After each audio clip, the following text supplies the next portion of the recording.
Robin Hood का नाम सुना है आप लोगों ने? ऑफ कोर्स सुना होगा। ये एक ऐसा इंसान था जो अमीरों से लूटता था, गरीबों में बांटता था।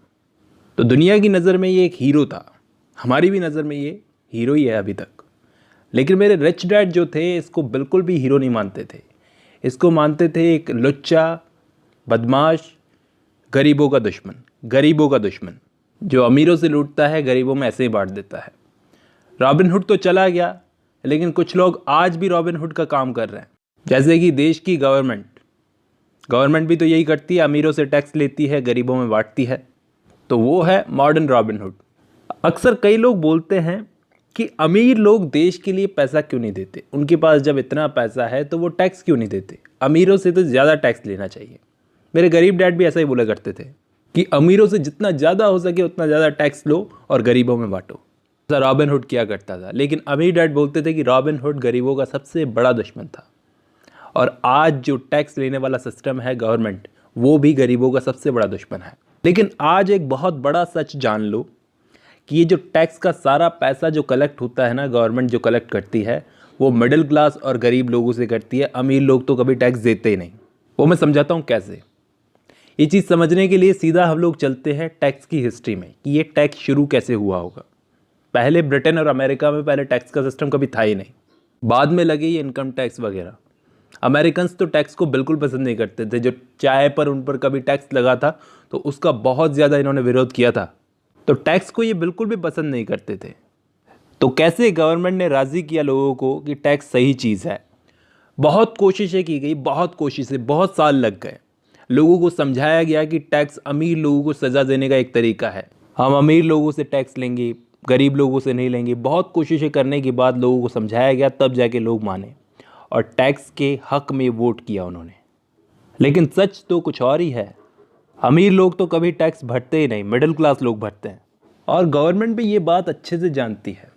लेकिन आज के टाइम पर गवर्नमेंट को जो टैक्स मिल रहा है वो एक बहुत बड़ी रकम है, तो ये टैक्स बंद होगा नहीं। गवर्नमेंट अब टैक्स को बंद करेगी नहीं। और अमीर डैडी हमेशा बोलते थे कि मुझे गवर्नमेंट बिल्कुल पसंद नहीं, क्योंकि गवर्नमेंट टैक्स का सही यूज़ कभी करती ही नहीं। वो टैक्स के पैसे का क्या करती है, लोगों को सरकारी नौकरी देकर उनको वो टैक्स का पैसा देती है। वो लोग सरकारी नौकरी में आकर एक आलसी चोरों का ग्रुप बन जाता है जो कोई काम नहीं करते। सरकार को इतने नौकरों की ज़रूरत ही नहीं है जितने नौकरों को वो भर्ती देती है। इसमें अमीर लोगों की कहाँ गलती है? इसमें सब सरकार की गलती है, इन सब चोरों की गलती है। आप खुद सोचो, टैक्स क्यों लगे?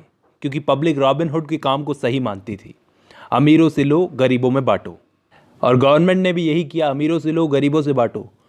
ये शुरू में किया, लेकिन उनकी भूख, गवर्नमेंट की भूख धीरे धीरे बढ़ती गई। और ये जो टैक्स थे, फिर बाद में गवर्नमेंट को ऐसा लगा कि मिडिल क्लास और गरीब लोगों पर भी टैक्स लगाने चाहिए। अमीर लोगों को तो टैक्स का सारा खेल समझ में आ गया और वो टैक्स देने से हमेशा बच जाते हैं।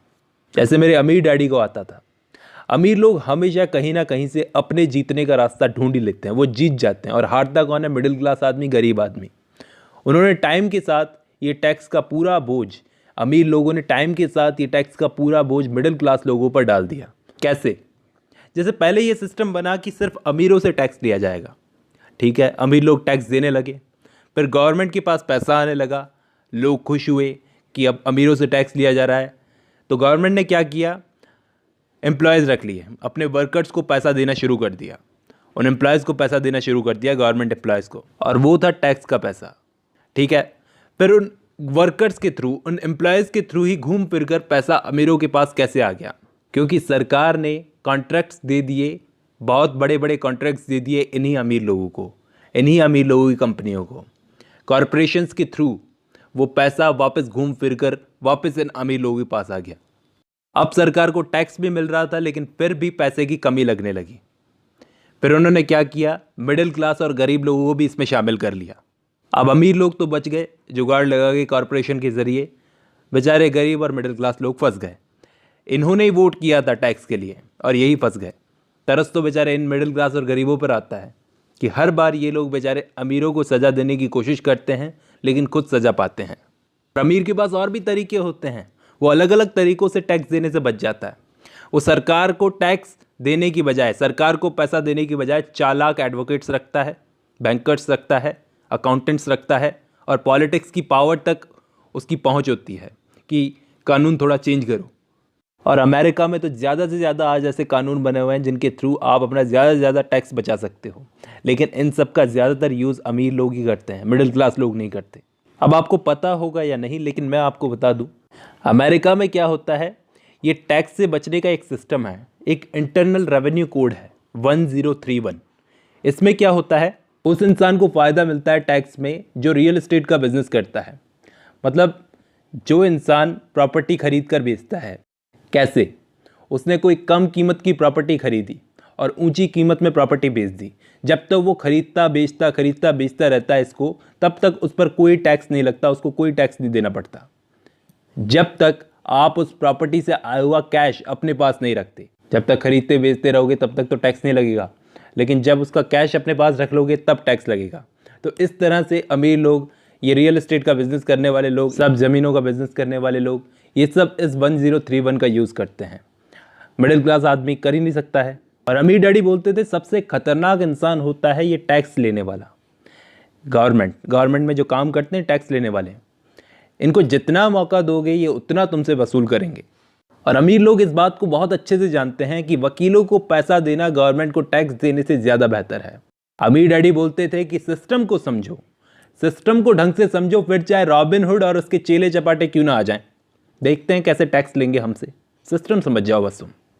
अमीर डैडी को देख करके लगता था कि वाकई इन्होंने कभी भी भीड़ के साथ रहना पसंद नहीं किया।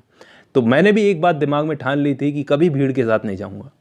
25 साल तक एक अच्छी खासी नौकरी कर रहा था मैं, उस वक्त रॉबर्ट कियोसाकी बोल रहे हैं ये, कि मैं 25 साल तक एक अच्छी खासी नौकरी कर रहा था, पैसा खूब मिलता था, लेकिन जब चेक हाथ में आता था तो सामने देख करके बहुत अफसोस होता था उस चेक को। बहुत पैसा काट लिया जाता था उसमें, बहुत पैसा। उस नौकरी को करते करते कानों में बस अमीर डैडी की बात गूंजती रहती थी, किसके लिए काम कर रहे हो, किसको अमीर बना रहे हो, एक बार सोचो तो सही। जब चेक हाथ में आता था तो 1974 में मैंने वही काम करते करते जेरोक्स कंपनी में काम करता था, जेरोक्स मशीन बेचता था मैं। तो वहाँ पे काम करते करते मैंने जेरोक्स मशीन बेचते बेचते एक गेम खेला, अपने काम से काम रखना शुरू कर दिया। कैसे? जैसे उस वक्त मैं पैसा कमा रहा था, तो क्यों ना मैं उस पैसे को अपनी प्रॉपर्टी में इन्वेस्ट करूं, प्रॉपर्टी खरीदूं इससे मैं, ताकि प्रॉपर्टी वाला कॉलम स्ट्रांग हो मेरा। क्योंकि अभी जो सैलरी मिल रही थी उसमें से बहुत सारा पैसा काट लिया जाता था। इतनी मेहनत करके भी पैसा काट लिया जाता है, कुछ तो खुद का करना पड़ेगा। तो मैंने क्या किया, इस नौकरी के अलावा जो पैसा मुझे मिलता था, मैंने ज़्यादा मेहनत करना शुरू कर दी, ज़्यादा जेरोक्स मशीन बेचना शुरू कर दी, क्योंकि अब इस नौकरी से बाहर निकलना था। और उसके बाद अच्छा खासा पैसा इकट्ठा करके रियल एस्टेट में लगाने की सोची। अभी सही टाइम था ये रियल एस्टेट में लगाने का। मैंने क्या किया, अपने थोड़े खर्चे कम किए, ज़्यादा मेहनत की, पैसा इकट्ठा करके बस ये नौकरी से बाहर निकलना चाहता था। प्रॉपर्टी वाले कॉलम को स्ट्रॉन्ग करने लगा, धीरे धीरे मैं प्रॉपर्टी में इन्वेस्ट करने लगा। जैसा कि अमीर डैडी ने कहा था, प्रॉपर्टी वाले कॉलम में एक भी डॉलर जाए तो वापस ना आने पाए, प्रॉपर्टी वाले कॉलम को स्ट्रॉन्ग बनाओ। मुझे ऐसा लग रहा था, मैंने अपने प्रॉपर्टी वाले कॉलम में एक एक डॉलर डाल के, जो भी एक डॉलर मेरा प्रॉपर्टी वाले कॉलम में जाता तो जाके मेरा वर्कर बन जाता, वो मेरे लिए काम करता और दूसरे वर्कर्स तैयार करता। यानी एक डॉलर से और भी डॉलर बन रहे थे, और वो और डॉलर बना रहे थे। ये सब मेरे वर्कर थे, ये मेरे लिए काम कर रहे थे, 24 घंटे काम कर रहे थे। और मैं हमेशा सोचता हूँ कि आज अगर मुझे फाइनेंशियल नॉलेज नहीं होती तो क्या होता। ये फाइनेंशियल नॉलेज मुझे मिली अकाउंटिंग से, इन्वेस्टमेंट से, मार्केट की नॉलेज से और लॉ की नॉलेज से। ये 4 चीज़ों से मुझे नॉलेज मिली, फाइनेंशियल नॉलेज। और ये बहुत बड़ी चीज़ जानने वाली है कि अमीर लोग कॉरपोरेशन के ज़रिए कैसे टैक्स देने से बच जाते हैं। कॉरपोरेशन की आड़ में कॉरपोरेशन का कवच चढ़ा लेते हैं अपने ऊपर। वो लोग क्या करते हैं, बोर्ड मीटिंग के नाम पर हवाई घूम के आते हैं, अपनी कार्ड्स वगैरह का सारा भुगतान ये इंश्योरेंस और कंपनी के खर्चे में डाल देते हैं। हेल्थ क्लब का खर्चा भी कंपनी करती है। ज़्यादातर रेस्टोरेंट और डिनर भी ऐसे ही होते हैं इनके। ये सारे खर्चे टैक्स देने से पहले ये लोग करते हैं। अमीर लोग अपनी ज़्यादातर प्रॉपर्टी छुपाते हैं कॉरपोरेशन और ट्रस्ट की आड़ में। गवर्नमेंट इन सब कॉरपोरेशन और ट्रस्ट को सपोर्ट करती है। इसलिए ये बुक पढ़ने वालों से रॉबर्ट कियोसाकी बोलते हैं कि जितनी प्रॉपर्टी हो कॉरपोरेशन के बारे में जान लो। ज़्यादा अगर प्रॉपर्टी है तुम्हारे पास में, उसके बहुत फ़ायदे हैं, क्योंकि गवर्नमेंट को तो जितना मौका दोगे उतना तुमसे लेगी। बाकी का नेक्स्ट चैप्टर में।